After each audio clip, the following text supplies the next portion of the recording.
یہ programme sweetness کے تعاون سے پیش کیا جا رہا ہے۔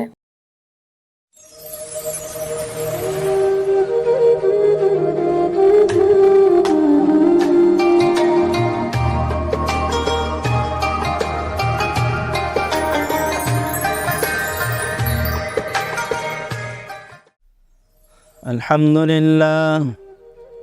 لله نحمده ونستعينه ونستغفره ونؤمن به ونتوكل عليه ونعوذ بالله من شرور أنفسنا ومن سيئات أعمالنا من يهده الله فلا مضل له ومن يضلله فلا هادي له ونشهد أن لا إله إلا الله وحده لا شريك له ونشهد أن سيدنا ونبينا ومولانا محمدا عبده ورسوله صلى الله تعالى عليه وسلم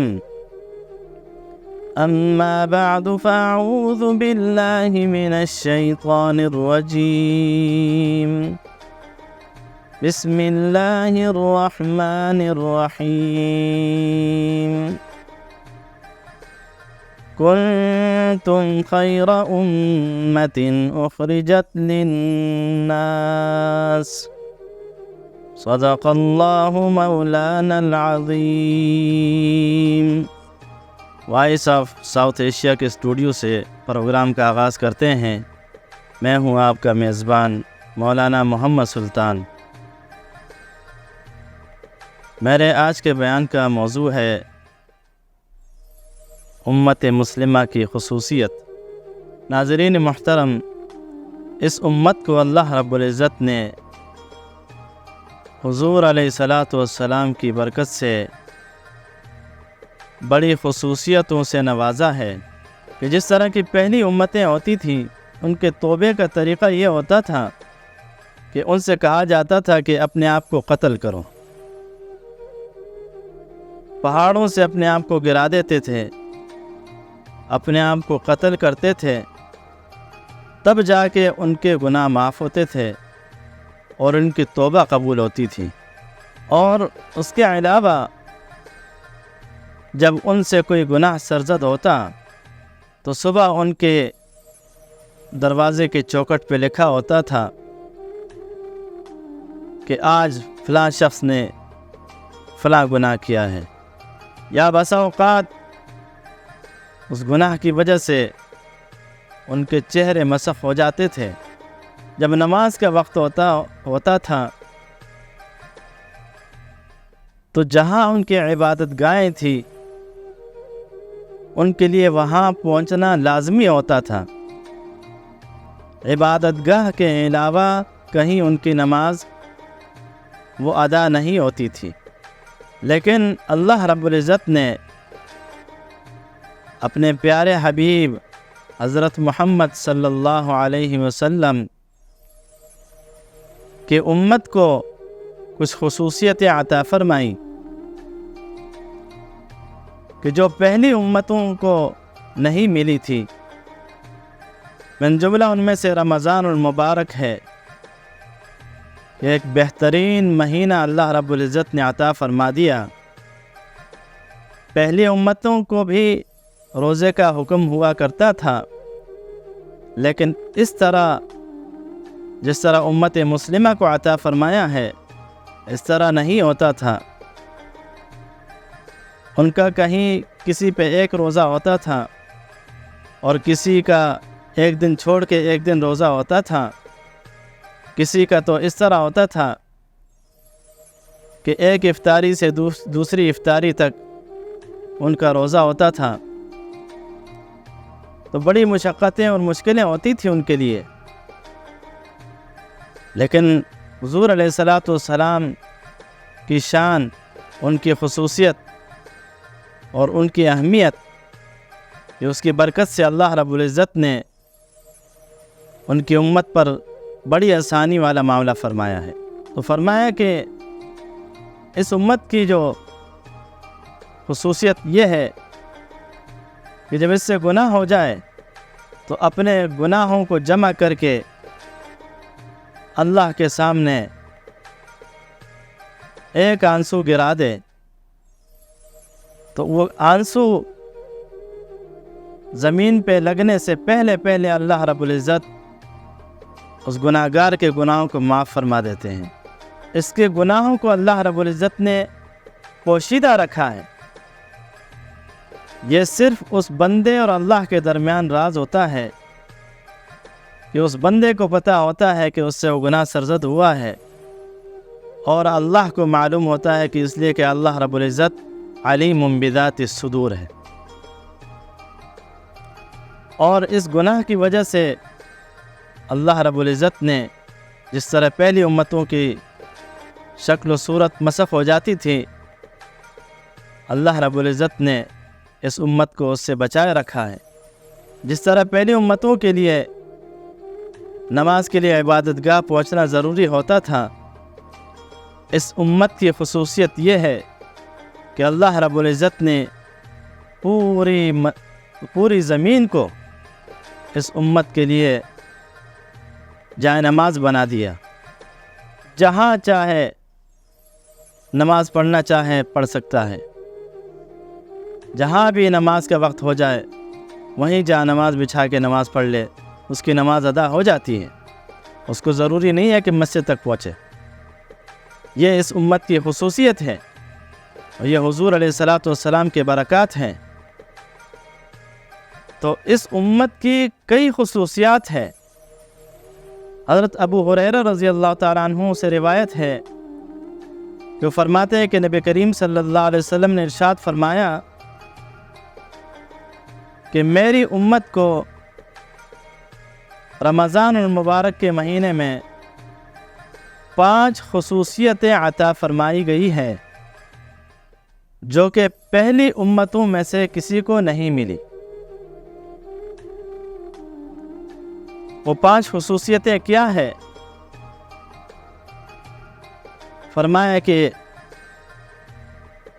خلوف فم الصائم اطیب عند اللہ من ریح المسک۔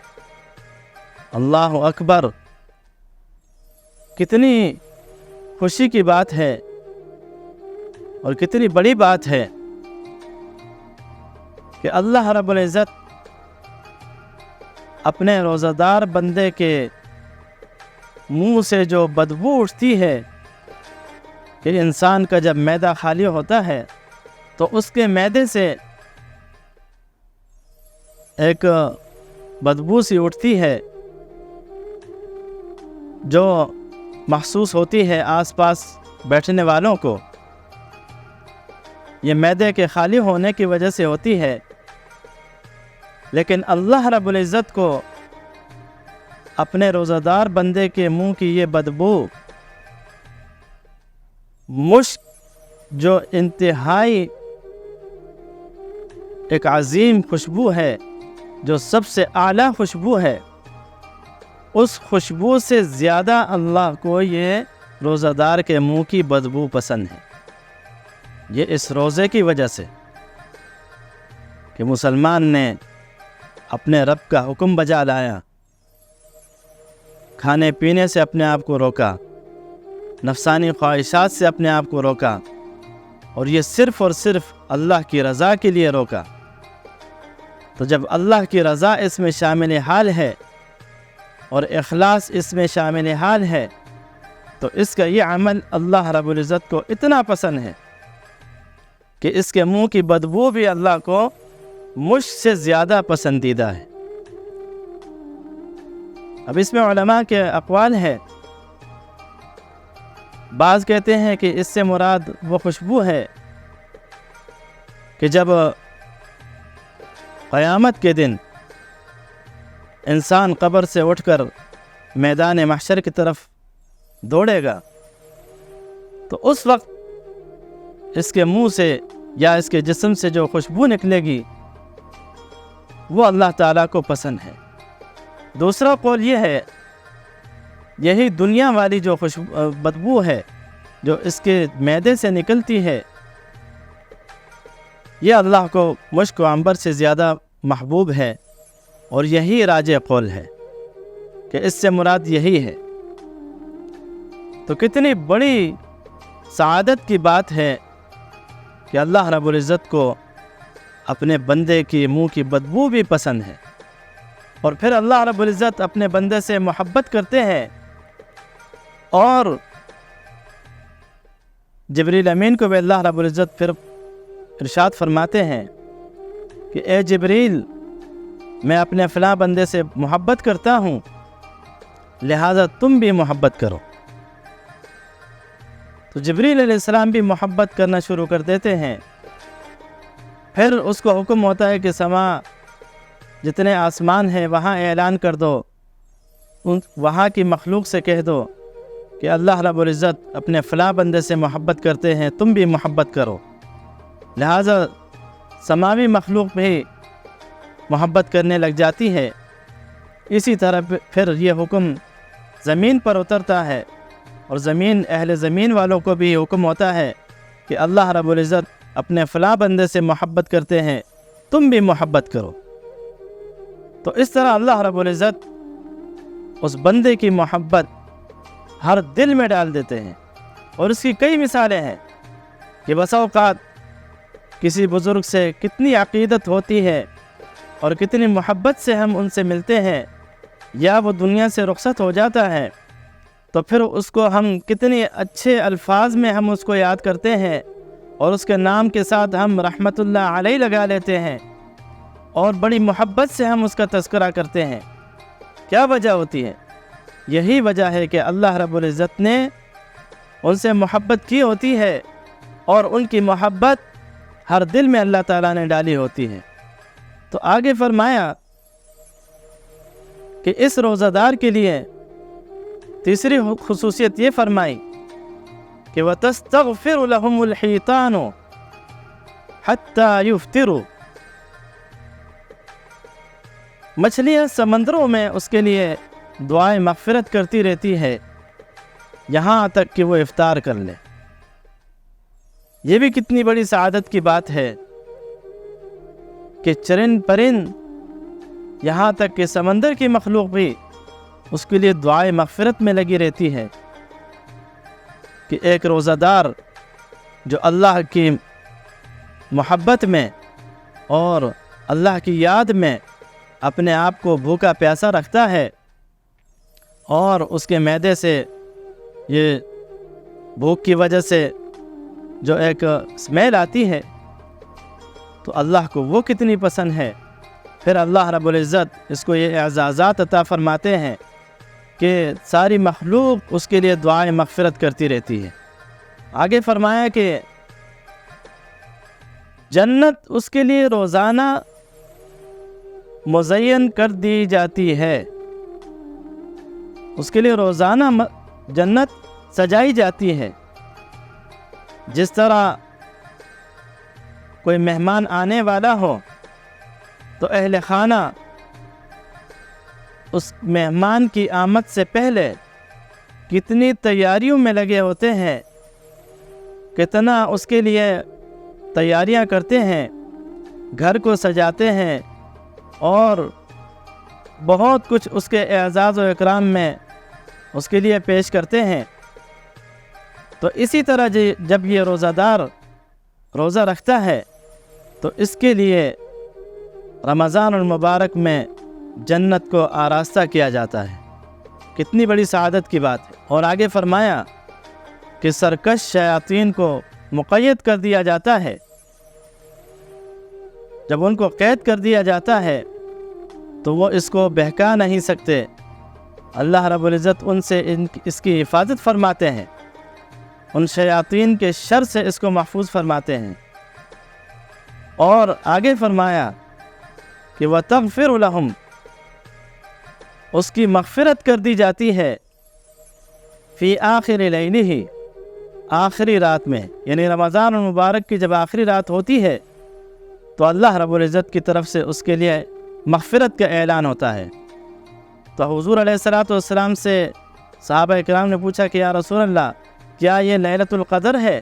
فرمایا کہ نہیں، جب ایک مزدور اپنا کام پورا کر لے تو اس کا حق یہ ہے کہ اس کو پورا اجر دیا جائے، پورا حساب دیا جائے۔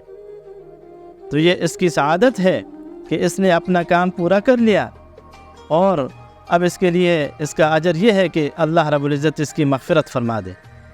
تو کتنی بڑی بات ہے اس امت کی خصوصیات کہ اللہ رب العزت نے حضور علیہ الصلاۃ والسلام کے صدقے کتنی خصوصیتوں سے نوازا ہے۔ اللہ رب العزت سے دعا ہے کہ اللہ رب العزت ہمیں رمضان المبارک کے احترام کرنے کی توفیق عطا فرمائے، اور ہم سب کی اللہ رب العزت اس میں مغفرت فرمائے۔ اللہ رب العزت ہماری دعاؤں کو قبول و منظور فرمائے۔ وآخر دعوانا ان الحمد للہ رب العالمین۔